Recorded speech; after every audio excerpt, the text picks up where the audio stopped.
am here to tell you that it is okay for you to blame the algorithm, and I mean that. My name's Heather, and I have about 55,000 followers on Instagram and a couple thousand here on YouTube, which I just started about 2 or 3 months ago. Now, tons of videos online are gonna say if you put out good content, the people will come, and you shouldn't blame the algorithm. They're not trying to hold you down, and this and that.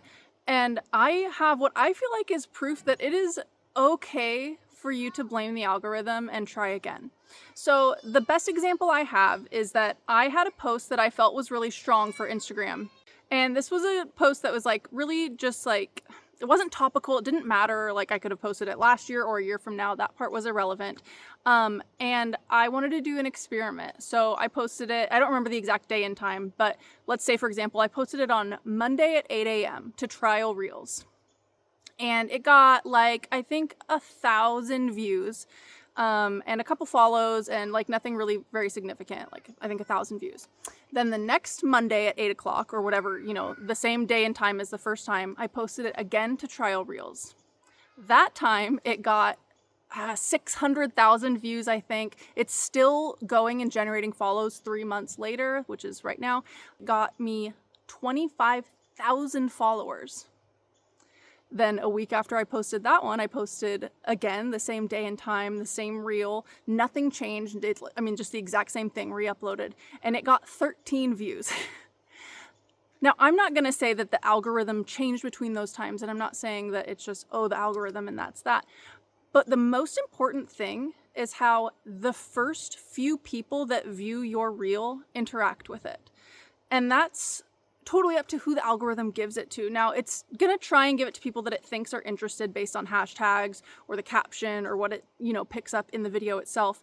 But if those first few people don't engage with it, that post dies. And so the second one that I posted, the one that's still going and that performed so well, it got so lucky with the first few people that engaged with it. That sent it to more people. The algorithm was like, oh, people are, interacting with this. It must be something people want to see. So it pushed it to more people. Those people interacted. It pushed it to more people. That third week, obviously, the first couple people that saw it didn't interact with it at all. I mean, like, the views were in the teens, like 13, 14, 15 views and like 1 like. So it's so important how those first few people that see your reel engage with it, and that's not up to you. This goes, way past trial Reels as well. I like friends and family sometimes will be like, oh, I saw your post or your video on this, and I try so hard not to be this person. Oh my gosh, I saw that on Instagram. All your pictures were so great. Oh, so you did see him? Yeah. Well, that's funny, because I was going to ask how come you didn't like any of them. What do you mean? I just said I did. Well, no, all my other friends who saw my Paris pics, they clicked like. You were the only one who didn't click like.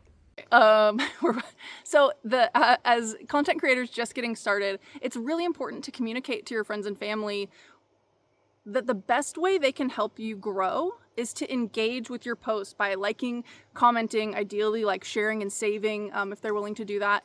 But viewing something and not interacting with it it's not just neutral, it actually like hurts your account. It hurts that post. The algorithm interprets that as basically a downvote. Like, people didn't like this, it wasn't engaging to them, we shouldn't be pushing this to more people. Again, it's really good to understand SEO, and this is, I've been talking primarily about Instagram, but this is true for YouTube and TikTok and, any platform you're posting on. Understanding SEO, using the appropriate hashtags, finding a niche, which I don't do, and that's a whole other thing in and of itself. I've chosen not to like niche down because I don't want to. Like, I have too many things I want to post about, and so that hurts my account. But if your intent is to grow, especially rapidly, you pick a niche. That way the algorithm understands what you're going to post and who to give that to. I guess my point with this is that you need to not be too hard on yourself if your post isn't performing, and especially on Instagram with trial Reels being an option, keep trying it. Try different days and times if it's not performing the way that you think it should. Try different hashtags. But just because something doesn't perform is not necessarily a reflection of the quality of your content. I think that's about it that I want to say about that. This is different than my typical content. I think I'm going to start sharing a little bit more about my experiences on social media. So let me know if this was helpful or interesting, or if you've had similar experiences or different. I'd love to chat about it. And thank you so much for watching. I really appreciate it. See you next time.